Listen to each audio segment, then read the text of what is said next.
Welcome to smart education X Y Z. आज हम बच्चों कक्षा 10 का इंग्लिश का मॉडल पेपर 6 है उसके बारे में डिस्कस करेंगे। चलो स्टार्ट करते हैं आज की वीडियो। तो बच्चों आज का जो हमारा विषय रहेगा इंग्लिश, ये हमारा जो पेपर होगा ये 3.25 घंटे का होने वाला है।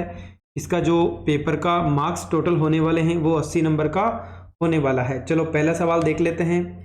सेक्शन ए की बात करें तो read the following passage and answer the questions that follow. यानी यहाँ पर बोला गया है कि हमें एक पैसेज दे रखा है, इसको हमें पढ़ना है और इसके नीचे जितने भी सवाल दे रखे हैं उन सभी का हमें आंसर करना है। चलो एक एक करके देख लेते हैं। Florence Nightingale was the first woman who was awarded the Order of Merit for the pioneering work in nursing profession. यानी यहाँ पर बोला गया है कि नाइटिंगेल पहली महिला थी जिन्हें ऑर्डर ऑफ मेरिट से सम्मानित किया गया था।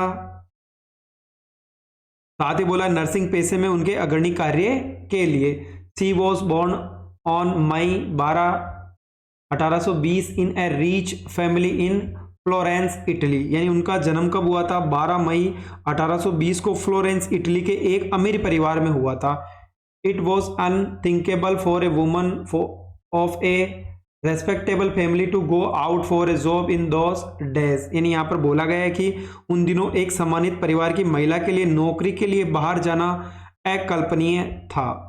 She offered herself to provide healing touch to the wounded soldiers in the Crimean war. यानी यहाँ पर बोला गया है कि उन्होंने क्रोमियन युद्ध में घायल सैनिकों को उपचार प्रदान करने के लिए खुद को पेश किया। She served them so well and with great love that she became a legend in the nursing profession। उन्होंने उनकी इतनी अच्छी तरह से और बड़े प्यार से सेवा की, वे नर्सिंग पेशे में एक किंवदंती बन गई। We remember her as a embodiment of love, sacrifice and dedication for mankind। यानी हम उन्हें मानवता के लिए प्रेम, त्याग और समर्पण की प्रतिमूर्ति के रूप में याद करते हैं। At the overcrowded Scutari hospital she was often found surviving the wounded soldiers even in the midst of night by holding a lamp in her hand. यानी भीड़ भाड़ वाले स्कूटोरी अस्पताल में वह अक्सर रात के बीच में हाथ में एक दीपक पकड़े हुए घायल सैनिक की सेवा करते हुए पाई गई थी। यहाँ पर बात किसकी की जा रही है बच्चों? एक महिला है नाइटिंगेल, जिसके बारे में बताया गया है कि उन्हें ऑर्डर ऑफ मेरिट से सम्मानित किया गया। उनका जो जन्म है वो 12 मई 1820 के अंदर कहाँ हुआ था? फ्लोरेंस इटली के अंदर हुआ था। और उन्होंने जो क्रोमियम युद्ध चला हुआ था वहाँ पे जितने भी सैनिक घायल हो गए थे उनकी उसने बहुत अच्छे से हेल्प करी थी। चलो पहला है फ्लोरेंस नाइटिंगेल वॉज ए, यानी फ्लोरेंस नाइटिंगेल कौन थी ये हमें बताना है। तो बच्चों वो क्या थी? एक नर्स थी। The Order of merit is an, योग्यता का क्रम एक है। क्या है बच्चों? यहाँ पर अवार्ड है यानी पुरस्कार। वेयर वॉज नाइटिंगेल बोर्न, यानी कहाँ पर हुई थी? इटली के अंदर हुई थी। In which profession did she become a legend, यानी किस पैसे में वह किंवदंती बन गई थी? तो बच्चों वो नर्सिंग में। Choose the similar word of the following from the passage, यानी आइकन। आइकन का मतलब बच्चों चिन्ह होता है। क्या होता है? चिन्ह होता है। तो यहाँ पे क्या हो जाएगा? लीजेंड यानी किंवदंती हो जाएगा। चूज द अपोजिट वर्ड बताना है हमें। रिवोक्ड, रिवोक्ड का मतलब होता है बच्चों निरस्त। क्या होता है? निरस्त। इसका हमें बताना है कि इसका जो उल्टा वर्ड यानी अपोजिट वर्ड क्या होगा बच्चों? अवार्डेड। क्या हो जाएगा? अवार्डेड यानी सम्मानित करना और निरस्त करना। अवार्डेड यानी सम्मानित, रिवोक्ड यानी निरस्त करना। इसी प्रकार आइकन था, इसका मतलब क्या हो गया बच्चों? किंवदंती हो गया, या हम कह सकते हैं यहाँ पे चिन्ह, तो उसका हो जाएगा लेजेंड। तो बच्चों ये हमारा क्वेश्चन नंबर 1 था। चलो दूसरा देख लेते हैं हम। Read the following passage and answer the questions follow. यानी यहाँ पर भी बच्चों एक पैसेज दे रखा है जिसको हमें पढ़ना है और नीचे दिए गए क्वेश्चंस के हमें आंसर करने हैं। चलो एक एक करके पढ़ लेते हैं। सबसे पहले एक बार पढ़ लेते हैं इसको, किसके बारे में है? According to Swami Vivekananda every improvement in India requires first of all an upheaval in religion. यानी स्वामी विवेकानंद के अनुसार भारत में हर सुधार के लिए सबसे पहले धर्म में क्रांति लाने की आवश्यकता है। इन हिज ट्रैवल्स, यानी उन्होंने अपनी यात्रा में, he found that for the uplift of nation it was necessary to energize the message which could be achieved only by religion, rejuvenated and revitalized by infusing वेदांतिक ideas. तो यहाँ पर बोला गया है कि अपनी यात्राओं में उन्होंने पाया कि राष्ट्र के उत्थान के लिए लोगों को सक्रिय करना आवश्यक है, जो केवल धर्म के द्वारा ही प्राप्त किया जा सकता है। वेदांतिक विचारों को भरकर उन्हें पुनर्जीवित किया जा सकता है। आगे बोला इन रिलीजन उन्होंने कहा कि he said lies the vitality of India and so long as the Hindu race do not forget the great inheritance of their forefathers there is no power of earth to destroy them. यानी यहाँ पर बोला गया है कि उन्होंने धर्म में भारत की जीवन शक्ति निहित है और जब तक हिंदू जाति अपने पूर्वजों के महान रियासत को नहीं भूलती है तब तक पृथ्वी पर उन्हें कोई शक्ति नष्ट नहीं कर सकती। आगे बोला गया he wanted a religion which would give a faith in our selves a national self respect and the power of feed and educate the poor and relieve the misery around us. यानी यहाँ पर उन्होंने बोला है वे ऐसा धर्म चाहते हैं जो हमें खुद पर विश्वास, राष्ट्रीय स्वाभिमान और गरीबी को भोजन और शिक्षा देने तथा अपने आसपास के दुखों को दूर करने की शक्ति दे। According to him the problems of India are more complicated, more momentous than the problems in any other country. यानी यहाँ पर बोला गया है कि उनके अनुसार भारत की समस्याएं किसी भी अन्य देश की समस्याओं से अधिक जटिल और महत्वपूर्ण है। Swami ji plans for the elevation of the masses was to give the secular education and the prepare them to work for a better standard of life. यानी लोगों के उत्थान और स्वामी जी की योजना उन्हें धर्मनिरपेक्ष शिक्षा देना तथा बेहतर जीवन स्तर के लिए काम करने के लिए तैयार करती है। But in his view, this secular education was to be imparted through religion, for it was only through religion that even ideas of social and political advancement take root in India। यानी यहाँ पर उन्होंने बोला है लेकिन उनके विचार में यह धर्मनिरपेक्ष शिक्षा धर्म के माध्यम से दी जाती थी, क्योंकि केवल धर्म के माध्यम से ही भारत में सामाजिक और राजनीतिक उन्नति के विचार भी जड़ जमाते हैं। उन्हें कहा अपने आदर्श उनके जमाते हैं। आगे वाला पढ़ लेते हैं बच्चों। Keep the motto before you, he said elevation of the masses without injuring religion, religions was getting confused, do not Sufism the kitchen and the cooking pot of the Swami Vivekananda wanted to reinstate Princeton Upanishadic religion. यानी यहाँ पर बोला कि उन्होंने कहा अपने सामने आदर्श वाक्य रखे, धर्म को नुकसान पहुंचाए बिना जन सामान्य का उत्थान करे, धर्म छुआछूत रसोई और खान पान पकाने के बर्तन तक सीमित नहीं होना चाहिए और स्वामी विवेकानंद प्राचीन उपनिषद धर्म को पुनः स्थापित करना चाहते थे। Is beautiful coming up to what religion means deserve throughout for consideration, the earth soul is potentially divine, the goal is no manifest this divinity within the controlling nature, external and internal, do this either by work or worship or psychic control of typology, a philosophy by one or more or all of these and be free। यानी धर्म का अर्थ है, इसका अर्थ सुंदर सारांश विचारणीय विचार के योग्य है, प्रत्येक आत्मा संभावित रूप से दिव्य है, लक्ष्मी प्रकृति बाह्य और आंतरिक को नियंत्रित करके इस दिव्यता को अपने भीतर प्रकट करना है, इसे या तो काम या पूजा या मानसिक नियंत्रण या दर्शन के द्वारा करें, इनमें से एक या अधिक सभी के द्वारा मुक्त हो जाएं। तो बच्चों ये स्वामी विवेकानंद ने भारत की जो स्थिति है उसके बारे में इसका वर्णन किया है। चलो इसके जितने भी सवाल है एक एक करके पढ़ लेते हैं।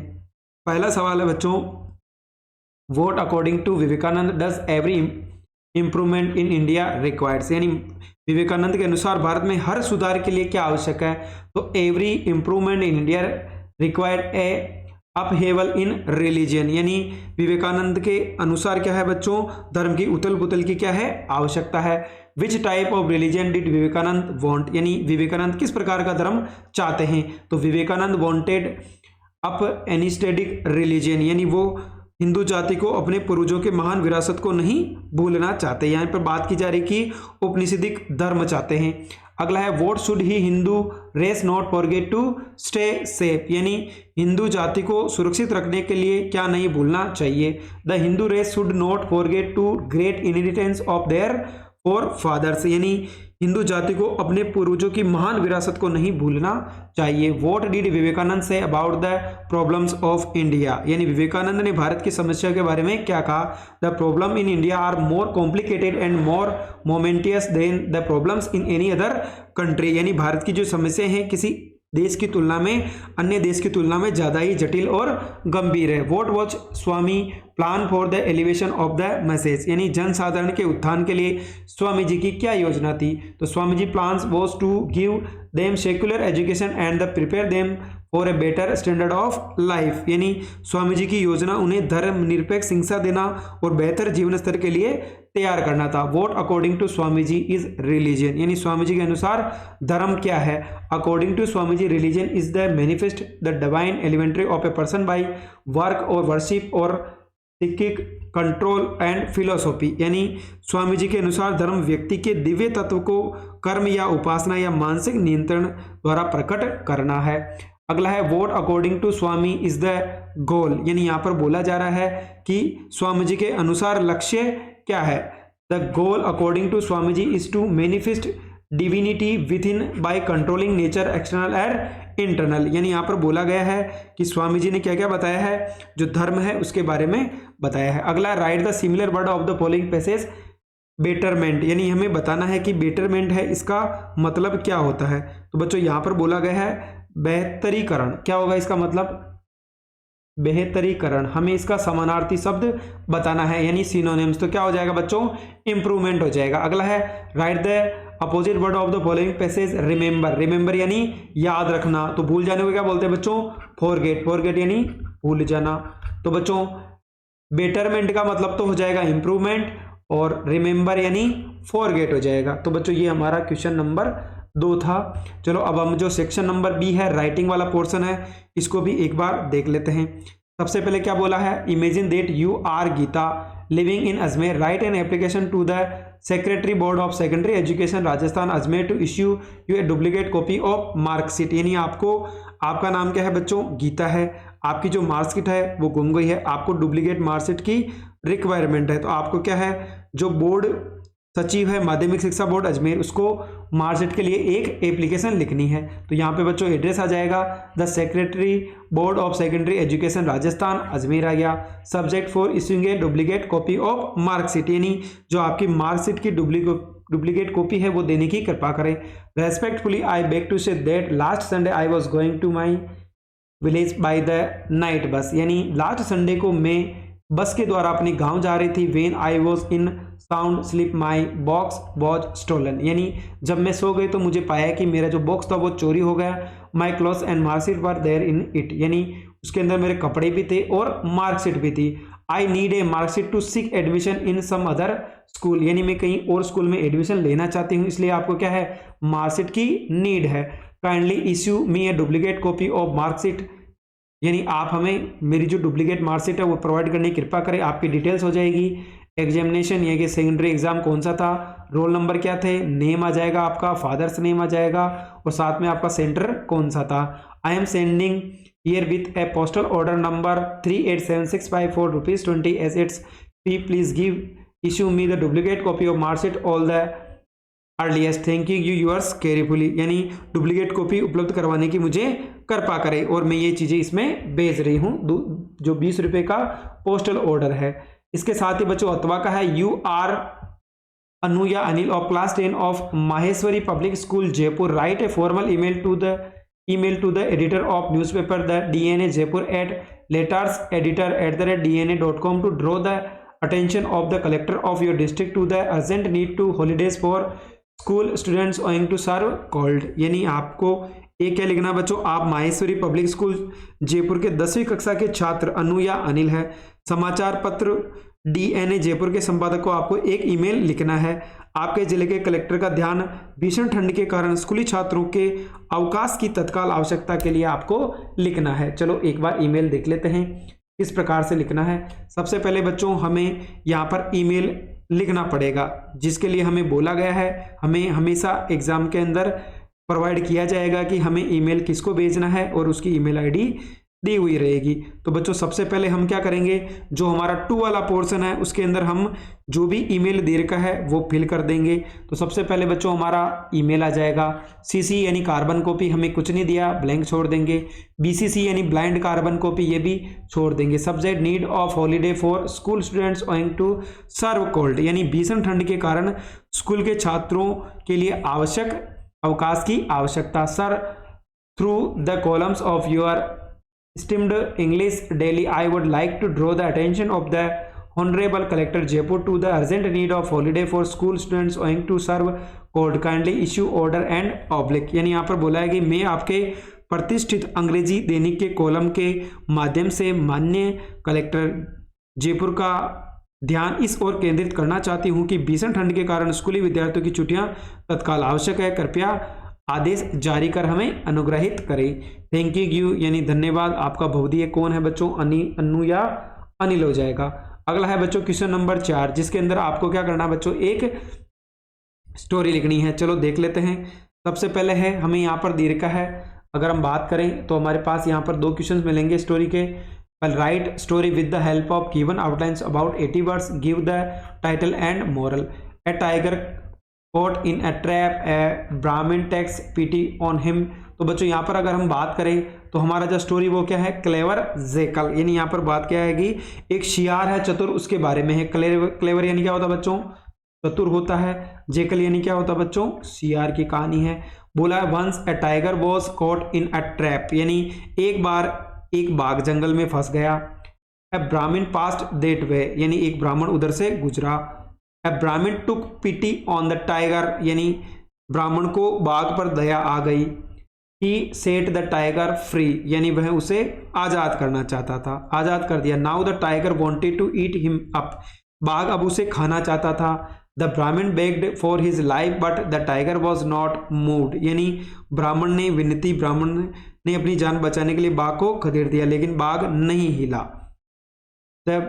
By chance a jackal came there, the Brahmin asked the jackal to do justice in the matter, यानी उसने क्या बोला कि संयोग से एक सियार वहां आ गया, ब्राह्मण ने सियार से मामले के न्याय करने को कहा। The jackal was clever, वह चतुर था। He pretended that he did not understand the matter. He asked the tiger to be in the former position. The tiger went into the cage. The jackal shut the door quickly. Thus the life of the Brahmin was saved, यानी यहाँ पर बोला गया है कि सियार चतुर था, उसने दिखावा किया कि उसे मामला समझ में नहीं आया। उसने बाघ को पहले वाली स्थिति में रहने को कहा।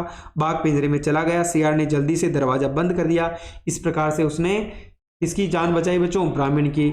मोरल क्या है, think of self before you stand for help, यानी मदद के लिए खड़े होने से पहले अपने बारे में जरूर सोचे। दूसरा है बच्चों यहाँ पर लैंप, साथ देर का river, drink water, wolf see wants to eat the lamp, gets angry with the lamp, accuse makes water dirty, must not lamp how। तो बच्चों ये अगर हम बात करें, जो हमारा दूसरी यहाँ पर एक हमें स्टोरी दे रखी है, ये भेड़िए के बारे में है बच्चों। किसके बारे में है, ये हमें दूसरी जो स्टोरी दे रखी है ये हमें एक भेड़िए के बारे में दे रखी है, एक भेड़िया और एक मेमना है। यानी बच्चों लैंप यानी क्या होता है, मेमना।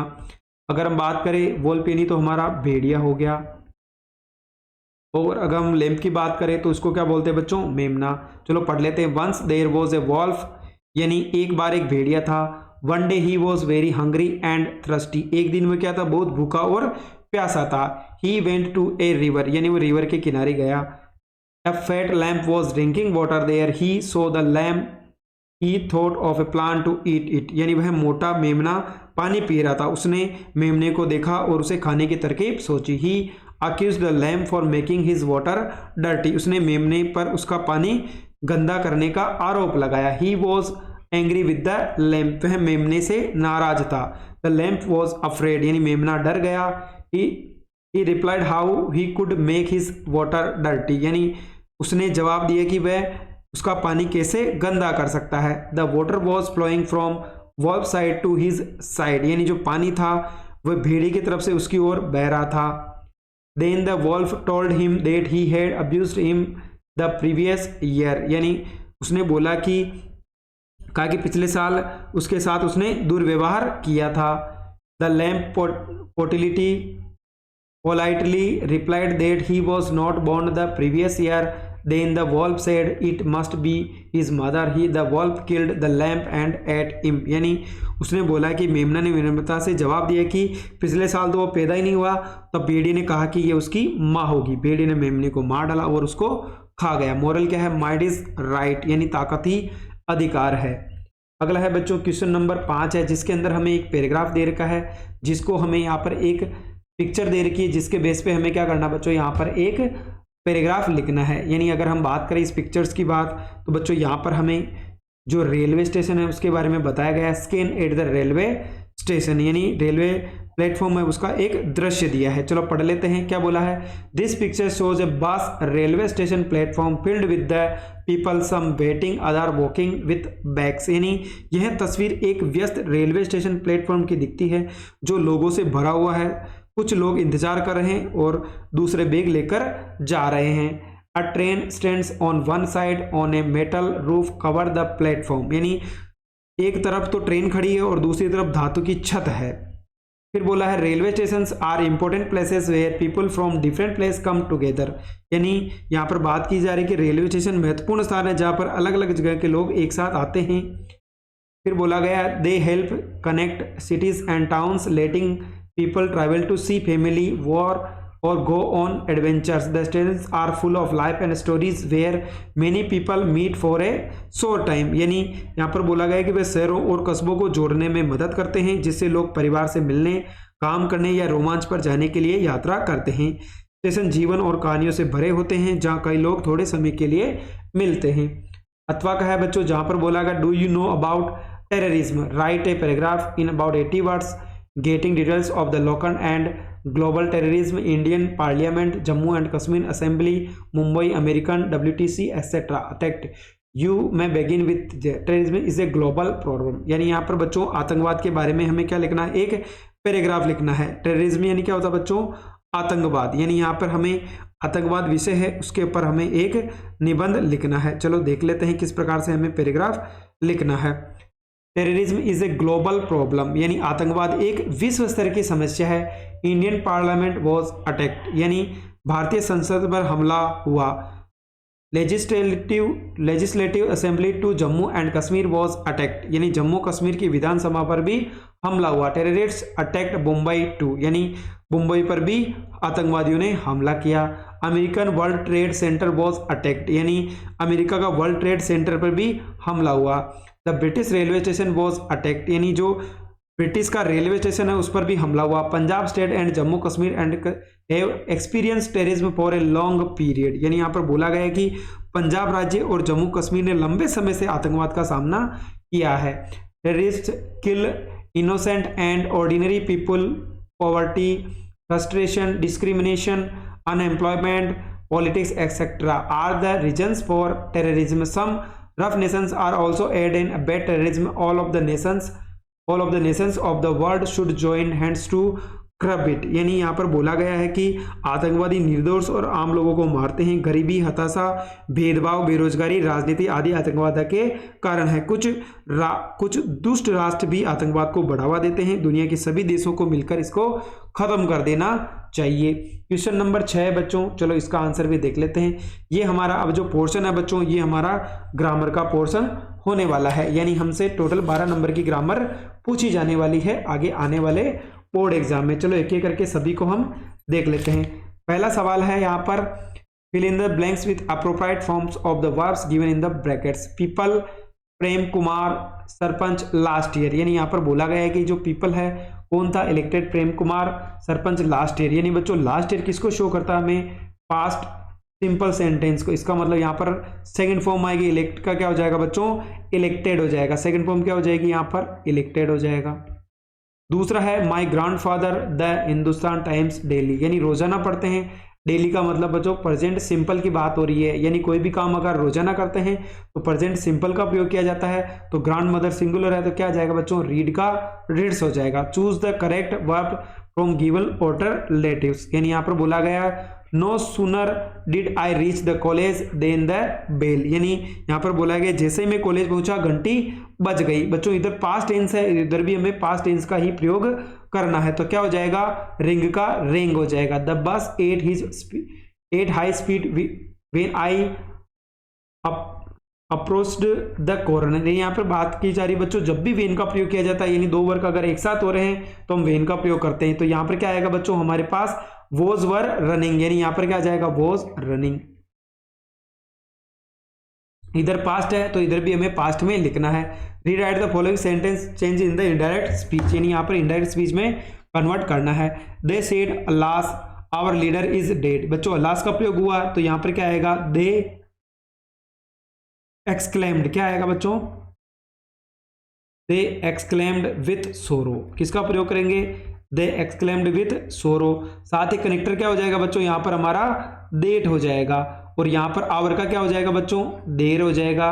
There leader was dead, there leader was क्या हो जाएगा बच्चों, डेड, यानी यहां पर इधर हमें पास्ट टेंस है तो इधर भी हमें पास्ट टेंस का प्रयोग करना है। अगला है star shine during the night he exclaimed. तो बच्चों यहां पर ही एक्सक्लेम्ड वाला पोर्शन पहले लिखेंगे, तो क्या हो जाएगा, ही एक्सक्लेम्ड, ही एक्सक्लेम्ड। फिर कनेक्टर्स क्या हो जाएगा बच्चों, हमारा डेट हो जाएगा, तो ये हो जाएगा stars shine during the night only, during the night only. तो बच्चों यहां पर हमें बोला गया है एक यूनिवर्सल ट्रूथ है, यानी star shine during the night only, यानी सितारे कब चमकते हैं, रात को ही। तो बच्चों ये क्या कौन सा वाक्य हो गया हमारा, एक यूनिवर्सल ट्रूथ है, तो हमें वैसा का वैसा ही लिखना है, केवल हमें किसका प्रयोग करना है, यहाँ पर डेट का कनेक्टर का प्रयोग करना है।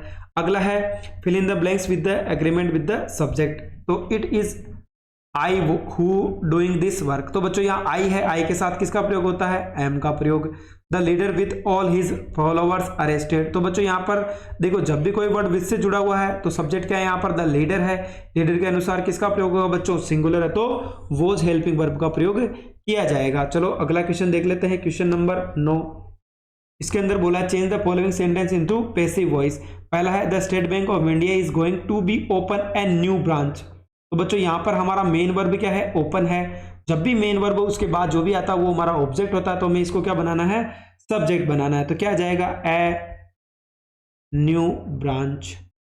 उसके साथ हेल्पिंग वर्ब क्या है बच्चों, इज एम आ रहा है तो इज गोइंग। साथ ही बच्चों टू आ रहा है तो टू के साथ हमेशा किसका प्रयोग करते हैं, बी का प्रयोग करते हैं। किसका करेंगे बच्चों, बी का। और साथ ही ओपन की सेकंड थर्ड फॉर्म क्या हो जाएगी बच्चों, ओपन्ड। इन कहाँ खोला इन्होंने, इन शक्तिनगर, इन शक्तिनगर। इसके द्वारा by the State Bank of India, State Bank of India. अगला है बच्चों we must endure what we cannot cure. तो बच्चों यहां पर अगर हम बात करें तो वोट से स्टार्ट होगा सेंटेंस, वोट। साथ ही यहां पर कैन है तो बच्चों हेल्पिंग वर्ब क्या आ जाएगी, कैन। उसके बाद नोट लगा के फिर हमें क्या लगाना बच्चों, यहाँ पर बी लगाना है, यानी यहाँ पर मॉडल की बात हो रही तो मॉडल के बाद हमेशा बी और वर्ब की थर्ड फॉर्म का प्रयोग होगा। तो क्योर का क्या हो जाएगा बच्चों, क्योर्ड। मस्ट बी क्या हो जाएगा बच्चों, एंडर्ड हो जाएगा। यानी दो सेंटेंस है, दोनों में हमें बच्चों यहाँ पर मॉडल दे रखा है, मस्ट बी मॉडल है और कैन बी मॉडल है, तो हमें केवल बी का प्रयोग करना है। अगला है फ्रेमिंग क्वेश्चंस है, he gave me a lot of money. तो बच्चों हाउ मच यानी कितना हो रहा है, यानी अनकाउंटेबल नाउन है, तो बच्चों यहाँ पर आंसर क्या है हमारा, अ लॉट ऑफ मनी है। तो हाउ मच उसके बाद हम नाउन का प्रयोग करते हैं, किसकी बात हो रही है, पैसे की। तो हाउ मच मनी। यहाँ पर गेव सेकंड फॉर्म है तो हमें क्या लगाएंगे बच्चों, डिड। सब्जेक्ट क्या है, ही, और उसके बाद वर्ब की फर्स्ट फॉर्म। और मी का क्या हो जाएगा बच्चों, यहाँ पर हमारा यू हो जाएगा, क्योंकि फर्स्ट पर्सन हमें सेकंड में कन्वर्ट करना होता है। He wouldn't tell it to anyone। तो बच्चों यहाँ पर सब्जेक्ट तो ही है, वुड नोट आ गया यानी नेगेटिव है तो पॉजिटिव बनाना, तो क्या आ जाएगा बच्चों, वुड ही आ जाएगा। ये क्या हो जाएगा बच्चों, हमारा क्वेश्चन टैग हो जाएगा। अगला क्वेश्चन है बच्चों क्वेश्चन नंबर 11। चलो इसको भी देख लेते हैं किस प्रकार से हमें इसको हल करना है। चलो इसका आंसर सबसे पहले एक बार हम इसकी रीडिंग लगा लेते हैं कि क्या क्या पूछा जा रहा है, उसके बाद इसका आंसर करने का प्रयास करेंगे। चलो स्टार्ट करते हैं, क्या बोला गया है। सबसे पहले बोला read the passage given below and answer the questions that follow. बच्चों टेक्स्ट बुक यानी जो हमारी बुक है उसमें से लिया गया है। देखो सबसे पहले पढ़ लेते हैं, the bus slowed down to a crawl and the conductor seeking sticking his head out the door, said, "Hurry, then tell whoever it is to come quickly." यानी यहाँ पर बोला है कि बस की गति धीमी हो गई और कंडक्टर ने दरवाजे से बाहर से निकालते हुए कहा, तो जल्दी करो, जो भी हो उसे जल्दी आने को कहो। इट्स मी, यह मैं हूँ। शाउटेड वैली, यानी वैली चिल्लाई। I am the one who has to get on, यानी मुझे ही चढ़ना है। By now the bus had come to a stop and the conductor said, oh really you don't say so, यानी अब तक बस रुकी थी और कंडक्टर ने कहा, ओ सचमुच आप ऐसा नहीं कह रहे हैं। यस हाँ, I simply have to go to town, said Willie, still standing outside the bus, and here's my money. She showed him some coins. हाँ, मुझे बस शहर जाना है, वली ने कहा, जो अभी भी बस के बाहर खड़ी थी, और यह मेरे पैसे हैं। उसने उसे कुछ पैसे के दिए। ओके ओके, ठीक ठीक, but first you must get on the bus, said the conductor, and he stretched out a hand to help her. यानी ठीक है, लेकिन पहले मुझे बस में चढ़ना होगा, कंडक्टर ने कहा और उसे चढ़ने में मदद करने के लिए हाथ बढ़ाया। नेवर माइंड, कोई बात नहीं, सी सेड, उसने कहा, I can get on by myself, मैं खुद ही चढ़ सकती हूँ। You don't have to help me, ये तुम मेरी मदद मत करो, यह जरूरत नहीं है। The conductor was a Jolly sort, found a joking, "Oh, please don't be angry with me, my fine madam," he said. "Here, have a seat right up there in front. Everybody move aside, please. Make way the madam." यानी यहाँ पर बात की थी, conductor एक खुश मिजाज किस्म का था, उसने मजाक का शौकीन है। वो कृपया मुझसे नाराज मत होइए मेरी अच्छी मैडम, उसने कहा, यही वहीं सामने बैठ जाइए, कृपया सभी लोग एक तरफ हट जाइए, मैडम के रास्ता दीजिए। यहाँ पर बच्चों अगर पढ़ें, हाउ वॉज द कंडक्टर, यानी कंडक्टर कैसा था बच्चों, ये हमें बताना है कि जो कंडक्टर था वो किस प्रकार का था। तो बच्चों जोली था। How did the conductor address valley, यानी कंडक्टर ने वैली को किस प्रकार से संबोधित किया था। तो बच्चों उसने मैडम कह के। वैली शोड द कंडक्टर सम, यानी वैली ने कंडक्टर को कुछ दिखाया था। क्या दिखाया बच्चों? कॉइन्स दिखाए थे। चलो क्वेश्चन नंबर 4 की बात करें। Why did the conductor call valley madam, यानी जो कंडक्टर है उसने वैली को मैडम क्यों कहा। He called the madam because she behaved like a mature woman, यानी उसका जो व्यवहार था वो किस प्रकार का था बच्चों? एक मेच्योर वुमन, यानी परिपक्व महिला की तरह था। What did the conductor to do help her, यानी कंडक्टर ने उसकी मदद करने के लिए क्या किया। The conductor straight out his hand to help her, यानी उसने अपना हाथ आगे बढ़ाया। Write the similar word of the following passage. Extended का मतलब होता है बच्चों बढ़ाना या फैलाना, तो इसका रिलेटेड क्या हो जाएगा? स्ट्रेच्ड हो जाएगा। अगला है बच्चों, इसके अंदर एक और क्वेश्चन दे रखा और में, जिसके अंदर भी हमें एक पैसेज ही दिया है। चलो पढ़ लेते हैं। सबसे पहले बोला, of those who overcome bye death depart from life, a father cannot save his son nor kinsman their relations mark white relative are looking on and lamenting deeply. One of by morals are carried off like on ox that is led to the slaughter. तो बच्चों यहाँ पर बात की जा रही है कि जो लोग मृत्यु से हार जाते हैं उनमें से पिता अपने बेटे को नहीं बचा सकता, नहीं रिश्तेदार अपने संबंधियों को ध्यान दे, सब रिश्तेदार देख रहे हैं और एक एक करके मनुष्य शोक करते हुए एक बेल की तरह वध के लिए चले जाते हैं। So the world is affected with death and the decay, therefore the wise do not grieve knowing the terms of the world, यानी यहाँ पर बोला गया है कि इस प्रकार संसार मृत्यु और क्षय से पीड़ित है, इसलिए बुद्धिमान लोग संसार की शर्तों को जानने का शौक नहीं करते। Not from weeping nor from grieving will anyone obtain peace of mind. On the contrary, his pain will be the greater and his body will suffer. यानी रोना या शोक करने से कोई भी व्यक्ति मन की शांति प्राप्त नहीं कर सकता, इसलिए विपरीत उसका दर्द और भी बढ़ जाएगा और उसका शरीर पीड़ित हो जाएगा। अगला बोला है, he will make himself sick and pale, yet the dead are not saved by his lamentation. तो यहाँ पर बोला गया कि वह खुद को बीमार और पीला कर लेगा, फिर भी मृतक उसका विकल्प से नहीं बच पाएगा। He who seeks peace should draw out the arrow of lamentation and complaint and grief. He he who has drawn out the arrow of the he become composed will obtain peace of mind.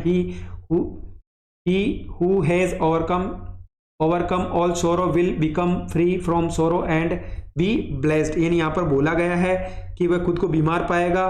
साथ ही बोला है कि जो शांति चाहता है उसे विलाप, शिकायत और दुख का तीर निकालना चाहिए। जिसने तीर निकाल लिया और शांत हो गया उसे मन की शांति मिलेगी। जिसने सभी दुखों पर विजय पा ली वह दुख से मुक्त हो जाएगा और धन्य हो जाएगा, यानी be blessed. What is the world afflicted with in this passage, यानी इस गद्यांश में संसार किससे ग्रस्त है? तो बच्चों डेथ एंड डीके, यानी मृत्यु और क्षय से। From what can a father not save his son, यानी एक पिता अपने बेटे को किससे नहीं बचा सकता है? तो बच्चों फ्रॉम डेथ, यानी मृत्यु से। People should try to obtain peace of, यानी लोगों को शांति प्राप्त करने का प्रयास करना चाहिए। तो बच्चों माइंड, यानी मन को। Who can obtain the peace of mind, यानी यहाँ पर बोला गया है कि who can obtain the peace of mind, यानी मन की शांति कौन प्राप्त कर सकता है? One who remains composed and can obtain the peace of mind, यानी जो व्यक्ति शांत रहता है वह मन की शांति प्राप्त कर सकता है। What are the arrows as given in the passage, यानी इस गद्यांश में दिए गए तीर क्या है? तो बच्चों यहाँ पर बोला गया the arrows of lamentation, complaint and grief are given in this passage, यानी यहाँ पर विलाप यानी लेमेंटेशन यानी विलाप, कंप्लेंट यानी शिकायत और ग्रिफ यानी दुख के बारे में बताया गया। Right the similar word of the following passage, search करना, तो बच्चों खोज करना, तो इसका क्या हो जाएगा बच्चों?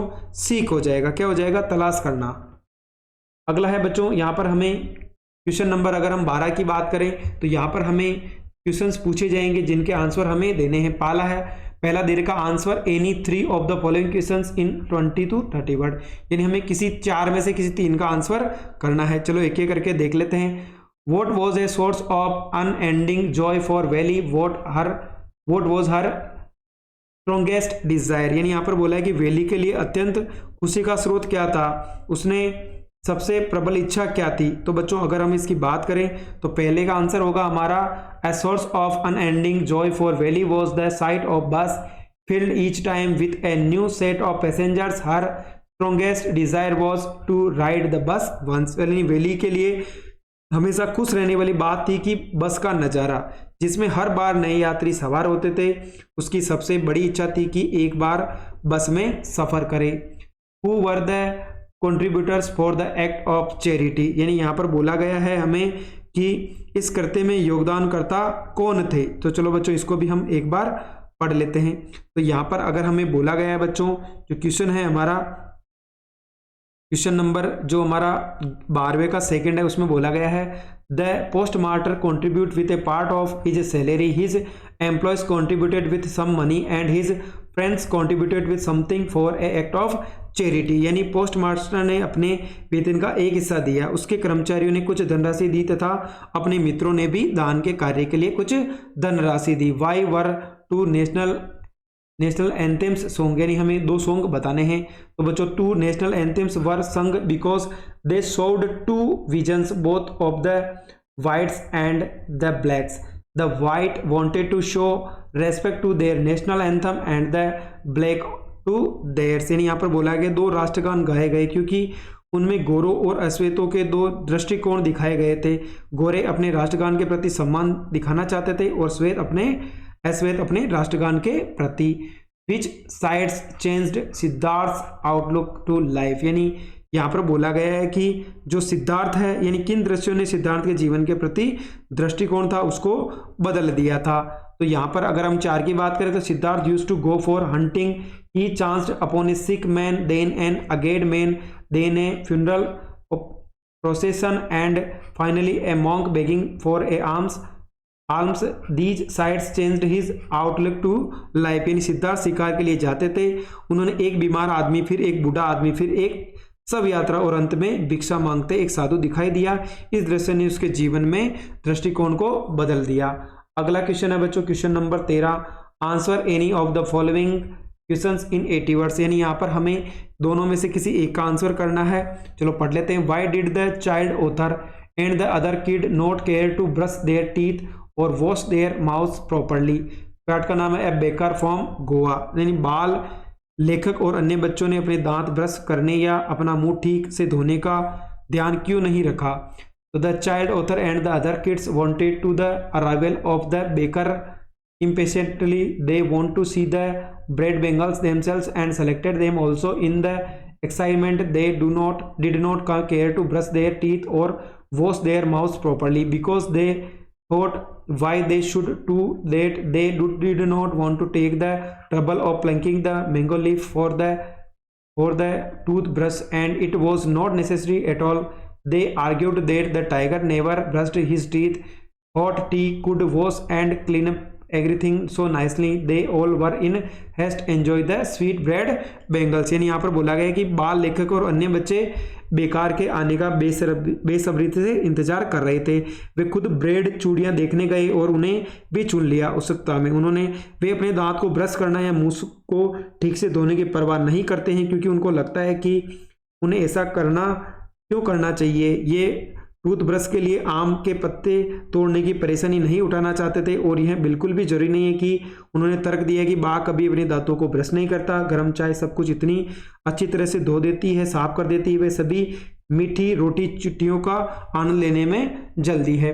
How does the climb in the Brahmagiri hills bring you in a panoramic view of Coorg. यानी यहाँ पर बोला गया है हमें कि ब्रह्मागिरी पहाड़ियों पर चढ़ाई आपको कुर्ग का मनोरम दृश्य कैसे दिखाती है। चलो इसको भी एक बार हम पढ़ लेते हैं। तो यहाँ पर बोला गया है Coorg has a misty landscape. It is a full of many beautiful scenes which make the spectator spell bound. After a walk across the rope bridge you can see the 64 आर्क island of Nisargadhama near Bylakuppe. There is a India's largest Tibetan settlement there. You can see many Buddhist monks in red ochre and yellow robes. The people in search of spirituality visit Karg. The practice their spirituality by meditating. यानी यहाँ पर बोला गया है कि कुर्ग में धुंध भरा परिदृश्य है। ये कई खूबसूरत दृश्यों से भरा हुआ है जो दृश्यों को मंत्रमुग्ध कर देते हैं। रस्सी के पुल पर चलने के बाद आप 64 एकड़ के द्वीप को देख सकते हैं। बाइला कुप्पे के पास भारत की सबसे बड़ी तिब्बती बस्ती है। वहां आप लाल, गेरू और पीले रंग के वस्त्र पहने हुए बौद्ध भिक्षुओं को देख सकते हैं। आध्यात्मिकता की तलाश में लोग कुर्ग आते हैं। वे ध्यान लगाकर अपनी आध्यात्मिकता का अभ्यास करते हैं। अगला है बच्चों क्वेश्चन नंबर 14 है answer the one of the following, यानी दो में से किसी एक का हमें आंसर करना है। तो पहला है how can we say that Natalya was in love with Lomov. यानी यहाँ पर बोला है कि हम कैसे कह सकते हैं कि नतल्या लोमो से प्यार करती थी। Natalya tells her father that oxen meadows are of the Lomov. She calls him back. She also asked her father to call a doctor when Lomov falls unconscious. All this hints that she was in love with Lomov. यानी Natalya अपने पिता से कहती है कि बेलों का चारागाह लोमो का है, वह उसे वापस बुलाती है। वह अपने पिता से कहती है कि जब लोमो बेहोश हो जाए तो डॉक्टर को बुला ले। ये सब इस बात का संकेत करते हैं कि लोमो से प्यार करती थी वह। What do you know about the neighbourly relation of the Lomovs and the Chubukovs. यानी यहाँ पर बोला गया है कि चुबुकोव है और लोमो का रिलेशन कैसा था। तो both the Lomovs and the Chubukovs are neighbours. They Chubukovs lent their tracing machine to the Lomos a year before. The Chukubos thought of the Lomos as a good neighbors and the friend. That's why Lomos proposed Natalia in anger. Both leveled allegations. यानी यहाँ पर बोला गया है कि लोमो और Chubukov दोनों पड़ोसी हैं। चुबुकोव ने एक साल पहले लोमो को अपनी थ्रेसिंग मशीन उधार दी थी। चुबुकोव लोमो को एक अच्छा पड़ोसी और दोस्त मानते थे, इसलिए लोमो ने नतल्या को प्रपोज किया। गुस्से में दोनों एक दूसरे पे आरोप लगा रहे थे। अगला है बच्चों क्वेश्चन नंबर 15 है, जिसके अंदर हमें एक्सट्रैक्ट करना है। Extract and answer the questions following.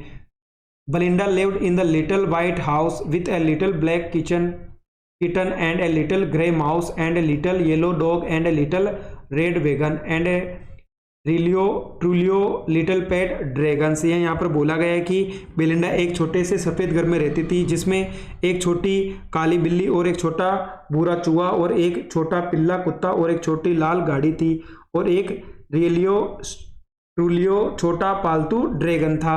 तो पहला सवाल है where and with whom did Belinda live, यानी बेलिंडा कहाँ और किसके साथ रहती थी। तो Belinda lived in a little white house, there were 4 friends of Belinda who lived with her, यानी बेलिंडा एक छोटे से सफ़ेद घर में रहती थी, बेलिंडा के 4 दोस्त उसके साथ रहते थे। Write about the 4 friends of Belinda, यानी बेलिंडा की 4 सहेलियों के बारे में लिखे। There were a little black kitten, little grey mouse, a little yellow dog and real little pet dragon, there are the friends of Belinda, यानी एक छोटी काली बिल्ली का बच्चा, एक छोटा भूरा चूहा, एक छोटा पिल्ला कुत्ता, एक छोटा सा पालतू अजगर था, ये बेलिंडा के दोस्त थे। अगला है बच्चों यहाँ पर एक और वाला क्वेश्चन और देर का है। Don't bite your nails Amanda, don't hunch your shoulders Amanda, stop the slouching and sit up straight Amanda, यानी यहाँ पर बोला गया है कि आपने अपने नाखून मत काटो अमंडा, अपने कंधे मत झुकाओ अमंडा, झुकना बंद करो और सीधे बैठो Amanda. Why does Amanda's mother instruct the child, यानी अमंडा की माँ बच्चों को निर्देश क्यों देती है। तो Amanda's mother instruct the child so that she can stop ill behaving, she wants to develop good habits in the child, यानी अमंडा की माँ बच्चों को निर्देश देती ताकि वह बुरा व्यवहार करना बंद कर दे, वह बच्चों में अच्छी आदतें विकसित करना चाहती थी। What instructions are given to the Amanda in these lines? तो Amanda mother instruct the child not to be bite nails, bunch shoulders and also to stop slouching. She should be alert and be happy every time. यानी Amanda की माँ बच्चों को नाखून न काटने, कंधा न झुकाने और झुककर न चलने की हिदायत देती है, उसे हमेशा सतर्क रहना और खुश रहना चाहिए। अगला है बच्चों क्वेश्चन नंबर 16, हमें कोई 2 के आंसर करने हैं। यहाँ पर हमें 3 क्वेश्चन दिए हैं, हमें किसी 2 के आंसर करने हैं। चलो पढ़ लेते हैं। पहला सवाल है what is the theme of the poem how to tell wild animals, यानी जंगली जानवर को कैसे बताएं। कविता का विषय है the theme of the poem is the creation of humour, the poet suggest humorous way to identify the wild animals, यानी कविता का विषय हास्य की रचना है, कवि जंगली जानवरों की पहचान करने के लिए हास्यपूर्ण तरीके से जुकता है। What does Amanda wish to be alone in sea, यानी अमंडा समुद्र में अकेली क्यों रहना चाहती थी। तो Amanda wishes to live alone in a sea because she wants to relax and enjoy the peace of the sea, यानी अमंडा समुद्र में अकेली रहना चाहती थी क्योंकि वे आराम करना चाहती थी और समुद्र की शांति का आनंद लेना चाहती थी। What did the little dog mustard boast, यानी यहाँ पर बोला गया है कि छोटे कुत्ते मस्टर्ड ने क्या दावा किया। The little dog Mustard boasted that he would have been doubly brave if he had not been discouraged, he was speaking boldly at that time, यानी डिस्करेज्ड, यानी यहाँ पर बोला गया है कि बच्चों छोटा कुत्ता मस्टर्ड सेखी बगा रहा था कि अगर वह हतोत्साहित न होता तो दुगना बहादुर होता, वह उस समय निर्भीकता से बोल रहा था। क्वेश्चन नंबर 17 है जिसके अंदर हमें 2 में से किसी एक का आंसर करना है। वही was Griffin wandering naked in the chill January air, यानी यहाँ पर ग्रिफिन जनवरी की ठंडी हवा में नंगा क्यों घूम रहा था। तो Griffin entered a big London store secretly to get some warmth. He found clothes and shoes for himself, enjoyed food and settled down to sleep on a pile of quoits. Griffin did not wake up early in the big London store. When he saw the assistants approaching, he panicked and began to run. Then they chased him. He was able to escape only he quickly taking off his newly found clothes. He was invisible but he was naked in the chill January air. यानी Griffin कुछ गर्मी पाने के लिए चुपके से London के एक बड़े स्टोर में घुस गया। उसने अपने लिए कपड़े और जूते ढूंढे, खाने का मजा लिया, रजाई के ढेर पर सो गया। ग्रिफिन लंदन के बड़े स्टोर में सुबह जल्दी नहीं उठा।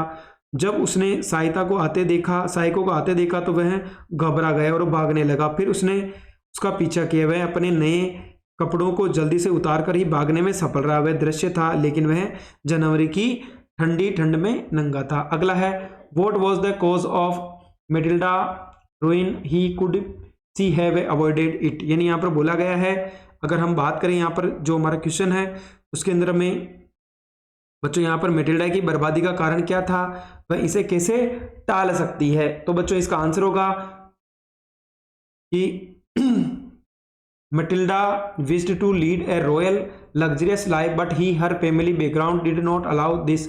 She was not prepared to accept hard realities of her life. She was determined to show off. She could have been successful in avoiding it by coming to terms with her real situations.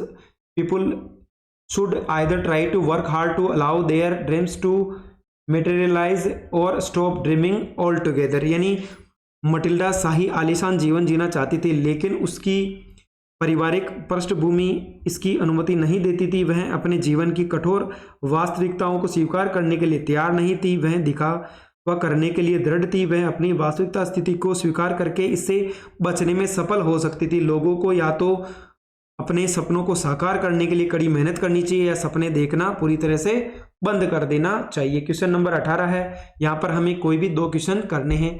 Vote टोटन्ड and angered Matilda, यानी यहाँ पर बोला गया है कि Matilda को किस बात में प्रताड़ित और क्रोधित किया। तो बच्चों यहाँ पर अगर हम बात करें तो Matilda suffered from poverty of her apartments, the shabby walls and the worn chairs, these tormented and angered her, यानी यहाँ पर मटिल्डा को अपने अपार्टमेंट की गरीबी, जर्जर दीवारें और घिसी हुई कुर्सियों से बहुत तकलीफ थी। इस बात से उसे तकलीफ होती थी, वह क्रोधित हो जाती थी। Which planet does think tank and other Martians escape to? How far is it from Mars? यानी यहाँ पर बोला गया है कि थिंक टैंक और अन्य मंगलवासी किस ग्रह पर भाग जाते हैं, यह मंगल से कितनी दूरी पर है। तो बच्चों यहाँ पर बोला गया है think tank and other Martians escape to Alpha Centauri, it is a 100 million miles away from the Mars. यानी यहाँ पर बोला गया है कि थिंक टैंक और अन्य मंगलवासी अल्फा स्टोरी की ओर भागते हैं, ये मंगल से 100 मिलियन की दूरी पर है। Why did Horace Dandy become a thief, यानी यहाँ पर बोला गया है हमें कि जो होरेंस डेनबी चोर क्यों बन गया था।